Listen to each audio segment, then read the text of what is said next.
they have the power to fire him, so we want to know why they're not acting. Protesters are demanding the Hamden Police Commission take action and fire the police officer who shot at an unarmed couple last month across the town line in New Haven. Channel 3 New Haven Bureau Chief Matt McFarland's been on the story since it broke. He's now in Hamden, where the meeting is underway. Matt?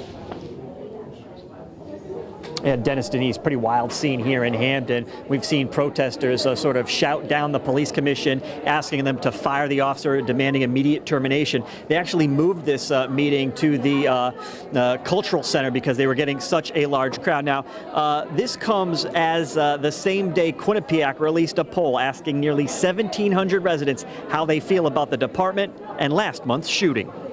Me, myself, I don't have no problem with these Hamden police. And according to a new Quinnipiac poll, 62% of Hamden residents approve of the job their police are doing. But when it comes to last month's officer-involved shooting, 66% say it wasn't justified. It seemed to me when the officer didn't take time to see whether the guy had a gun or not. Since mid-April, activists have been calling on Hamden to fire Officer Devin Eaton, and for Yale to do the same with Officer Terrence Pollock after the two opened fire at Paul Witherspoon and Stephanie Washington's car, believing it was involved in an attempted armed robbery.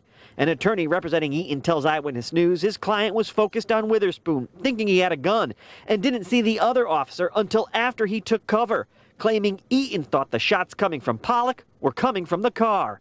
66% of black residents responded they worry about being the victim of police violence, compared to just 12% of whites and 39% of Hispanic residents. Rodney Williams is Paul Witherspoon's uncle. What's happening to us is not happening to them, so they don't see it.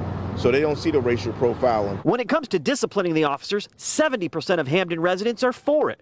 But overall, only 38% said they should be fired, with similarly 36% saying they should face charges. I was really surprised how the poll came out. I thought it would come out even more, that the officers, should be held accountable. Hamden's mayor feels eventually his officer will be held accountable. Overall, we have a very strong police department in Hamden that people support and that people want in their neighborhoods, right?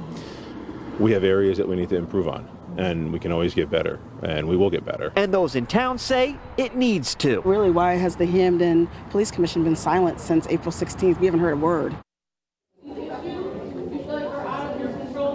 Now, the commission said they would allow folks to speak after the meeting, but activist protesters, they wanted to speak much sooner, and they really haven't started this meeting because they were just doing a roll call when they went into executive session. They've since come back out. But again, we'll stay on top of it, and we'll have more of the story coming up tonight on Eyewitness News at 11. We're live with the mobile newsroom in Hamden. Matt McFarland, Channel 3, Eyewitness News.